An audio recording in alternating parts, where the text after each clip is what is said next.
Hello, this is Carl's. How are you? I've been going through a rough stretch. I'm sorry.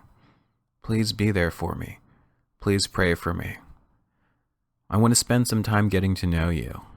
I'm going to answer some more questions on this podcast. Once again, if you have questions for me, you can always call me at 909-BROSKI-2. I really want to get to know you. Please call me. Tell me how you're feeling. Tell me what's on your mind. If you're a teenager in distress or some sort of tween who doesn't know who you are, feel free to call me. I'll try to help. I'll do my best. I've been through a lot in my life. I just want to share my knowledge. I might not be around much longer. Hi, Carls. I'm hungry. What should I get for breakfast? McGriddle at McDonald's or Ultimate Breakfast Sandwich at Jack in the Box? Thank you. That's a great question. A lot of people say it's a bad idea to eat fast food breakfast because there's too many calories, too much fat, too much sodium. They say that eating a breakfast sandwich is the worst way to start your day. I couldn't disagree more. Eating a McGriddle is the best way to start your day, or you can eat an Egg McMuffin or a sausage biscuit with egg. I'm pretty brand loyal to McDonald's. I'm not sure about Jack in the Box. It seems like their menu is really weird. They offer things like tacos, potato wedges, hamburgers, multiple types of fries. I think that's pretty sweet if you're some sort of stoner, or maybe a white person who lives in middle America who doesn't have access to real places that make tacos, such as trucks sitting in parking lots. However, you have to admire the McDonald's business model.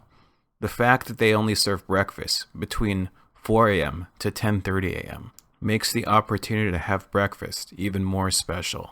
I know Jack in the Box try to do the thing where they have breakfast all day. I'm not sure if that adds any value to my life. I'm not a truck driver. I'm not some sort of vagabond. Realistically, there's a 15-hour window within the day where I'll want breakfast. What do you eat for breakfast? Granola? Toast? Oatmeal? Cream of wheat? Malto meal? Some sort of sugary cereal? Yogurt? Fruit and yogurt? Pancakes? Waffles? Eggos? Some sort of kashi product? I'm not sure what you should eat to start your day, just as long as it makes you happy. I think it's really important to start your day with a smile on your face. Let's go to the next call. Hi, Carlos. This is Bethany Cosentino of the Buzz Band Best Coast. And I just want to know why you won't stop picking on me. And, did you eat a dick yet? You probably have, 'cause you're so gay. Bethany, don't be like that. Please. Come on, Bethany. I like you. I don't have anything against you. Is there any hope for 2K11? I'm not sure. I don't know much about hope. Ever since Obama was elected and things didn't get better, I feel angry at him. I feel let down. I wish I had voted for Sarah Palin. It seems like The Daily Show and The Colbert Report would have enjoyed if Sarah Palin was in office, so they could just make fun of her every night. I guess I don't really care about politics. I'm sorry. I don't know if there's any hope for 2K11. I downloaded the cut copy leak. I have mixed feelings on it. I'm not sure if it was a flop. I'm afraid it was a flop. What do you think? Did you download the cut copy leak? Was it a bad way to start off 2K11? I'm worried. Will Panda Bear's Tomboy save 2K11? Do you prefer grilled cheese sandwiches or ham sandwiches? I'm not sure. Honestly, I don't eat very many ham sandwiches or many grilled cheese sandwiches, but when I do enjoy them. I eat a lot of turkey sandwiches. Every day I'll go to Subway and I'll tell my sandwich artist, "Hi, I'd like a footlong for $5. I'd like turkey, provolone, or white American cheese. Can I have extra turkey?" I'll ask for lettuce, pickles, green peppers, salt and pepper, spinach, 1 line of mustard. I feel scared to order ham sandwiches. It seems like the grade of meat is way too low, but maybe that's just ham.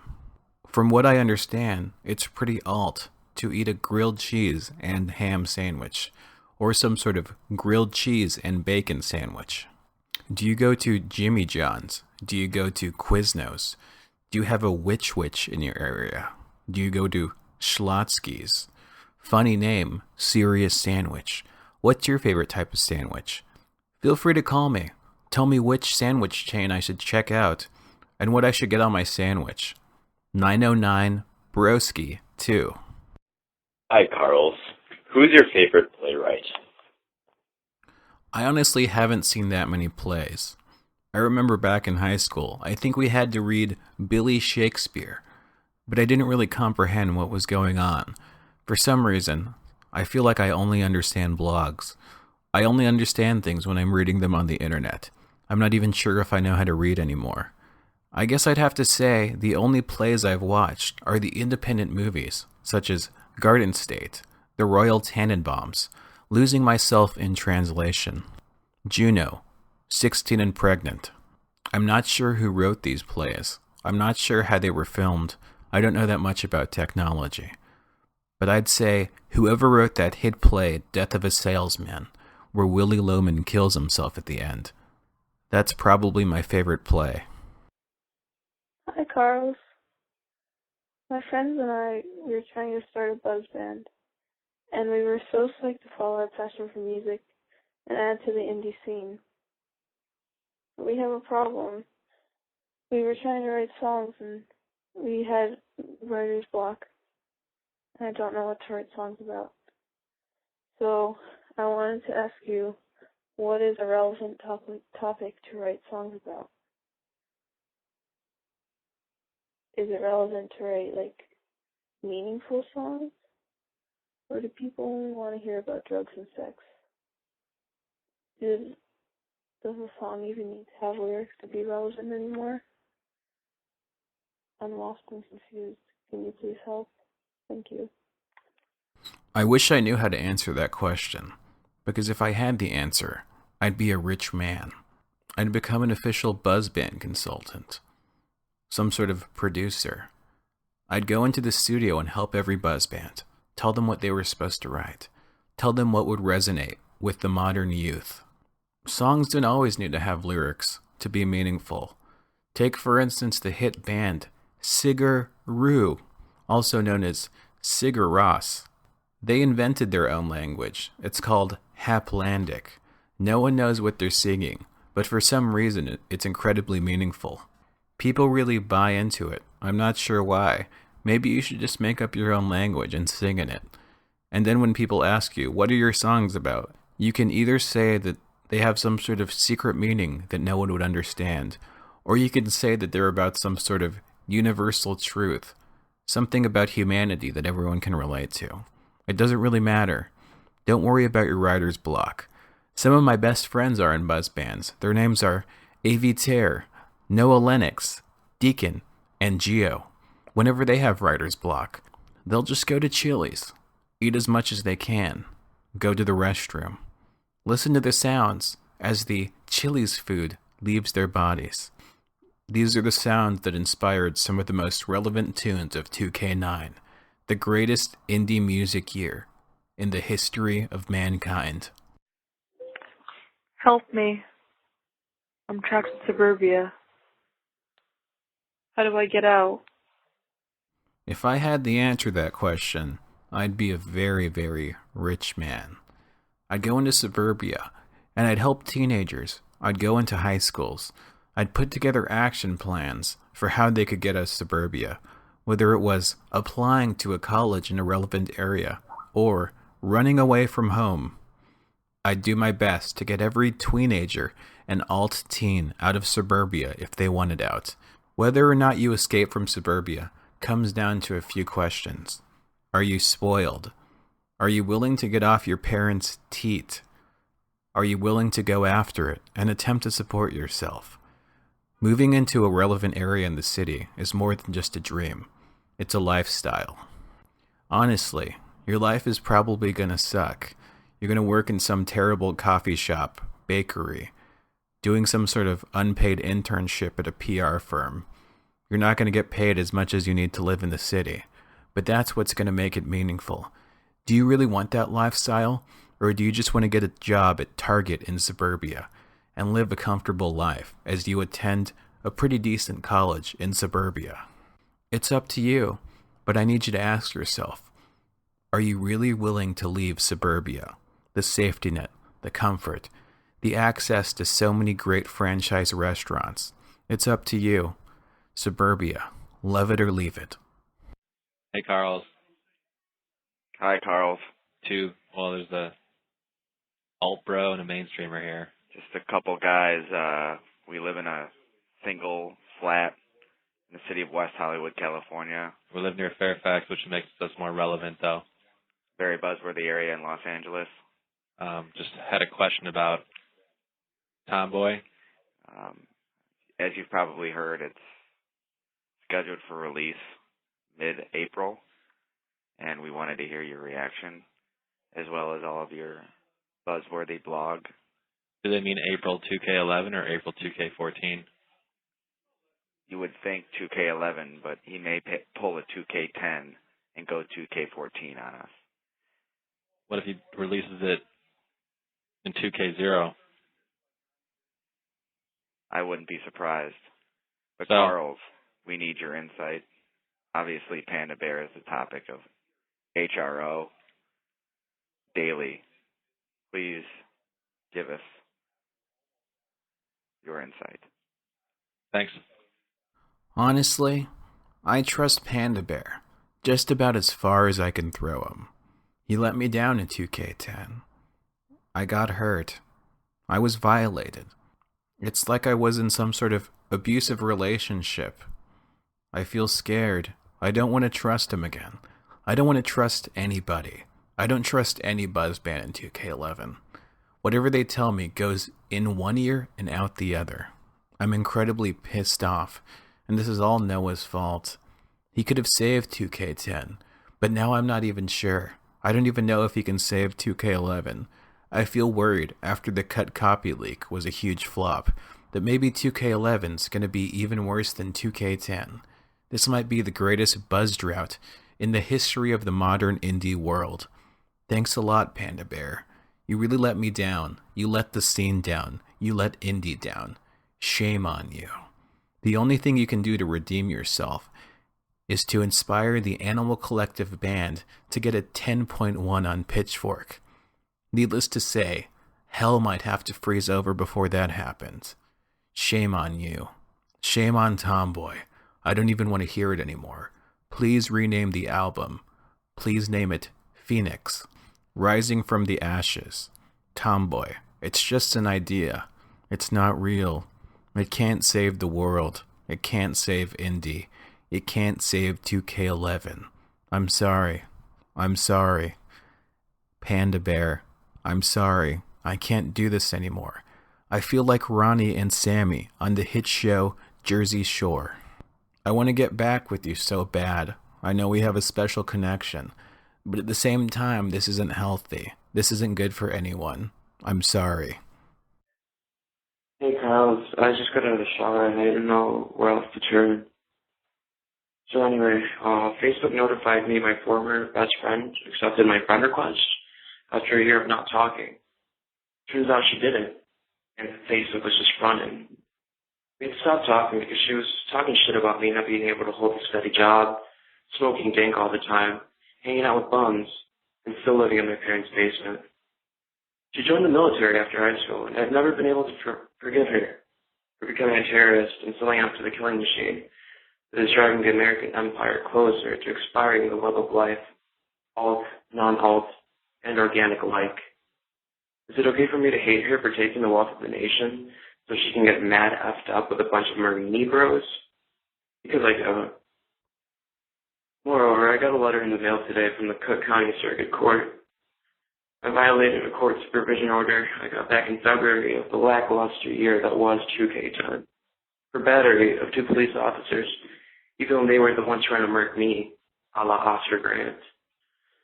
Anyway, the violation is due to driving on suspended L's, failing to complete a recommended level 1 drug addiction treatment, and testing positive for Dink on 4/29 2K10, and again on 10/13 2K10.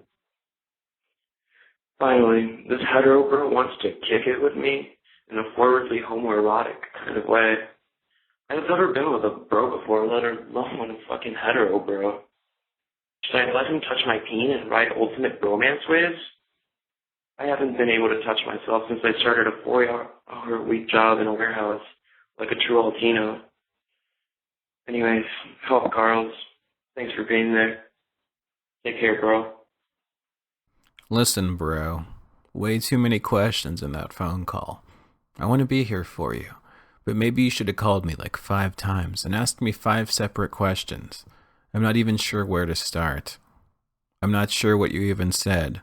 Something about being gay, working in a warehouse, Facebook friending, going to jail, some sort of subpoena. I'm not sure. Your life does sound like a mess. I'm not sure if I can help you. I'm sorry. Maybe make a list of all the problems in your life, and right next to them, you can write either tween, mainstream, or alt next to each of the problems. Then by that, make another list. Rank them in order. Which problems are the most serious? Which problems are the most dark? Which problems are the most mainstream? Then you can construct some sort of formula to help you decide which problems you should confront immediately and which ones aren't even really problems at all. I'm sorry about your life. It seems like things aren't going your way. Hi, Carls. It's Wes.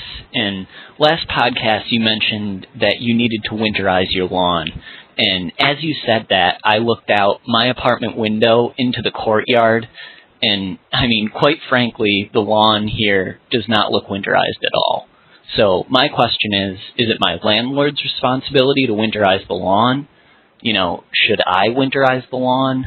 And I just need to know by the next podcast, because the spring equinox is right around the corner, and time is of the essence. I live in a building that has over 3,000 tenants.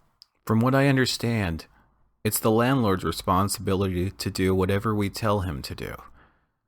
Whether we need our ass wiped, we need a new light bulb in the ceiling fan, we need someone to come and vacuum the carpet, we need someone to come dust off the TV and the TV stand, we need new furniture, we need someone to come up and cook us a sweet, healthy meal for dinner. Whether we need someone to come and find the remote for us, we need someone to help us take our clothes to the dry cleaners. Whether we need someone to come and do our goddamn laundry because it's really piling up, you can call your landlord and tell them to do anything. The truth is, most landlords are lazy. You should get them to do whatever you think needs to be done to your apartment, even beyond the typical maintenance requests. Landlords will do anything to keep your business. This I know. This I know. Hi, Carl. Just a quick question for you. I'm kind of getting older and getting on in life, and I'm just wondering how long you can really be alt for in your life, or if there's a certain time where you just have to kind of stop reading about buzz bands on the internet, etc., and kind of get on with it. That's all. Thanks. Bye. I remember when I was young, I used to sit on AOL all day. Maybe not all day like I do now, but a significant amount of time on the internet, chatting with friends. I thought it was some sort of adolescent act, something that one day I would grow out of, something that I would graduate from. I would grow up, make real friends, and have real things to do. However, it seems like the opposite happened. Sometimes I wonder, will I ever stop being alt? Will alt always be a part of me? What is alt going to be in 20 years when I'm some sort of cool dad who is totally uncool, but still trying to be cool via reading things on the internet and trying to acquire new MP3s, because back in the day, I thought those made me cool, and I'll shop at Urban Outfitters, even though they rebranded and made their clothes loose-fitting to continue to appeal to the demographic that they control. The truth is, you're probably going to stay the same. What's going to change is what alt means, what young people are into. Can the current crop of Generation Y alts maintain control over cool taste-making, trend-setting behavior? Or will the tweens morph into some sort of super authentic being, some sort of cultural movement that makes us feel hella outdated, sort of like how Gen X alts feel? Maybe we'll all unite. There'll be no such thing as age, and we'll all be united in the pursuit of altness, the pursuit of authenticity, the pursuit of relevancy, the common goal of celebrating the most relevant indie buzz bands possible. I have a dream. Martin Luther King Jr. Broski, it's Kush Cobain again. First of all, what's up with your quiet ass talking voice on your voicemail? Did you fucking record this in your parents' house while your mom was asleep in the other room? For real, man. Get some bass in your voice. Your hipster fucking runoff over here. Anyways, my question to you is, I just heard this like Kanye West and Jay-Z song, man, and like, I just want to know, because I know you know, how come artists who get paid a lot of money suck so bad at making music? And how come the ones who like don't get paid a lot of money don't suck at making music? I was hoping you could help me out. Thanks, man. Sometimes the world seems so unfair. Oftentimes, I'll listen to really terrible bands. I'll wonder, why do people pay money to see them? Why do people buy their MP3s? What are they purchasing? Are they afraid of missing out on something? Do they think this band is relevant? Do they think this band is contributing to some sort of modern cultural movement? Most importantly, why is this band making more money than me? Why is this band rich, famous, theoretically interesting and powerful, when I feel like I have more to say than them? I feel like I have better opinions, better insights, and in general, I can contribute something tactile to our modern American society, to our modern global society, when this person is just babbling about things, being famous, selling MP3s on iTunes. I don't understand it. There's many things I don't understand, though. I guess that's life. I guess that's how God wants it to be. I'm not sure why people are so obsessed with thinking that Kanye West and Jay-Z are so cool, so relevant. Anything they produce, anything they say, is deep. It seems like it's a great place to be as a musician, though. Kanye West, Lady Gaga, Jay-Z. It seems like whatever they do basically sounds like poop, but at the same time, mainstreamers think it's artistic, deep, relevant, and part of some sort of modern cultural zeitgeist that we're all supposed to honor. I'm not sure why they make so much money. I feel like I should make some sort of argument for school teachers. Why aren't school teachers paid more money? They do so much more work. What an injustice. I hate society. Does Kanye West deserve to make more money than an inner-city kindergarten teacher? Hey, Carl. I want to start a buzz band, but I don't know how to play any instruments or make the bleepy bloopies on my MacBook Pro. Do you think if I just bang on stuff like the Bro and the Arcade Fires, Pitchfork would appreciate it as being post music and give me a 9.0 plus? What do you think? Thanks. Let me tell you about a dark time in my life. One time I tried to start a buzz band. It didn't go so well. It was back in 2K5, after the first time I saw the Arcade Fire. I didn't know how to play instruments. They didn't have MacBook Pros at the time. I think they only had iBooks or something like that. We were living in a bleep bloop free society. It was a dark place. I tried to start a buzz band. I got a lot of objects from my room, from thrift stores, hoping that if I just banged on shit, that I would become some sort of relevant buzz band, sort of like the Ginger Bro in the Arcade Fire. However, it didn't work. I failed miserably. I don't think it's a good idea. You should probably take some sort of entry-level music lessons. You can probably use Craigslist to find some sort of music instructor. Search for Ableton Live Tutor, Logic Tutor, DJ lessons, Bleep Bloop Bleep Crystal Castles lessons. Anything relevant. Learn how to arpeggiate. Be yourself. I believe in you. Anyone can be buzzworthy if they try hard enough. and have a sweet enough MySpace page layout, or Tumblr, or blog website, or streaming web presence? Hey, Carls. I'm a big fan of yours. Big fan of your blog. So I'm between. I consider myself to be pretty alt. I'm surrounded by lame streamers. But I met this really alt girl like a couple months ago at school. I don't really know what to do though, because she has a boyfriend and we're like completely platonic. We're in a buzz band together. We're pretty obscure, but recently she talked about how she might break up with him. So we've been like really like close friends, but like nothing romantic at all. How do you think? What do you think I should do, Carl? Thanks. I think you need to man up. You need to tell her the guy you're dating is a complete pussy. Maybe you can send her some photos of your penis, sort of like the hit NFL quarterback, Brett Favre. Life's too short to live in this sort of turmoil. Make your own destiny. Tell her how you feel. Tell her that if she doesn't want to be with you, she's an idiot.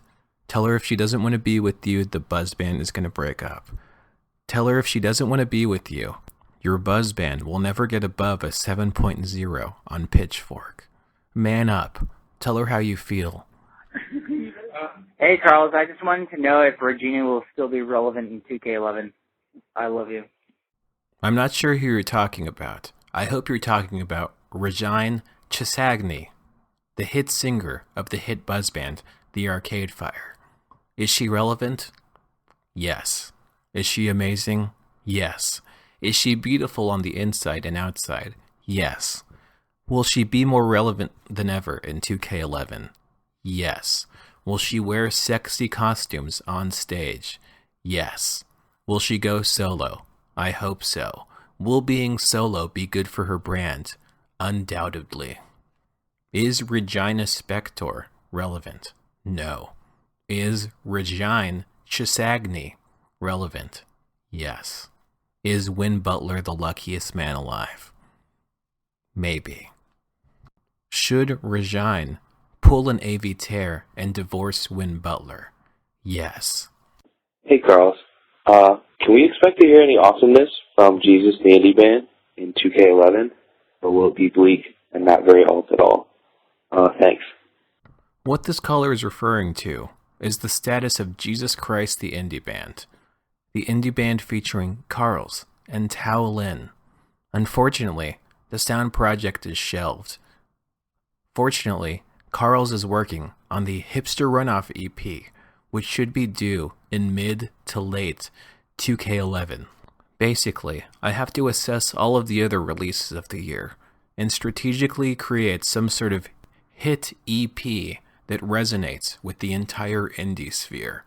I don't want to reveal too much, or else I'll be like pulling a panda bear, pulling a tomboy, and I don't want to let my fan base down. Dear Carls, I took LSD today. I thought it didn't work because I didn't see anything for 6 hours. And now I see demons, and they're everywhere. I took a picture of them. They were in the bathroom mostly. I took a picture of them, and I took it back out with me, and I can still see them in this picture of the wall. So that's very interesting. They're my bros. LSD seems pretty alt. Demons seem pretty sweet. They seem like they could be authentic bros. Bros who won't let you down. Bros who really want to get vulnerable with you. Bros who haunt you forever, in both good and bad ways. Have you ever done LSD? Is it sort of like smoking marijuana? Have you ever smoked marijuana and done drugs? Does LSD stay in your body forever? Do people who do LSD not value life? Listen, Carl, I got this bro out with me right now that's fucking Asian. 1. Unchill. 2. And C, he is fucking retarded. So would you tell me what I need to do with this bro right now? Because he is ruining my effing life. Bye. I wish I had the answer to your question, because I'd be a very rich man right now. There's so many unchill Asian bros everywhere, ruining people's lives. People don't understand what a huge problem it is. Some people think it's some sort of funny joke, but unchill Asians are everywhere. Please feel free to call in whenever you see an unchill Asian bro, whether they're at a club, they're at a gay bar, they're working at Taco Bell and they won't give you your food. Please call 909-BROSKI-2 with your unchill Asian bro sightings. There's unchill Asian bros inside the hearts of every Asian. Please note that not just Asians can be unchill.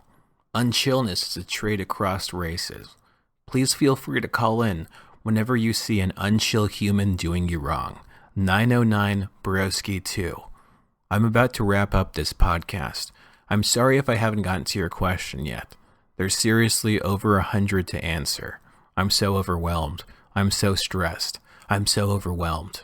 I hope I'm giving you something meaningful to listen to, whether you're on a commute to work, working out at the gym, sitting at your laptop, touching your peen, making love to your significant other, making love to a random person. I hope my voice soothes your life. I want to be there for you. Let's take one last call. I'll answer more questions next time. Hi, Carlos. This is Bethany Cosentino of the buzz band Best Coast. And I just want to know why you won't stop picking on me. And, did you eat a dick yet? You probably have, 'cause you're so gay. I'm so tired. So tired of the blog versus buzz band feuds. I'm so tired. So tired of the drama. Just want to move on. Grow up. Be an important part of the scene. Give back. Put so much effort, time, energy. Make the world a better place. Make entry levels more authentic. I'm not like I used to be. I'm sorry. Bethany, I'm sorry. This has been the hipsterrunoff.com podcast. Thank you for listening. It's been a meaningful time. Visit www.hipsterrunoff.com/podcast to hear more exciting podcasts. I want to be with you. I want to be your BFF. I want to be inside of you. I want to make love to you. I want to be in love with you. I want to have a serious breakup with you. I want to have a mental breakdown because of our breakup. I want to get back together with you. I want to get married. I want to have 3 kids. I want to cheat on you. I want to get divorced. I want to still be in love with you. I want to control you. I want to be with you. Do you want to be with me?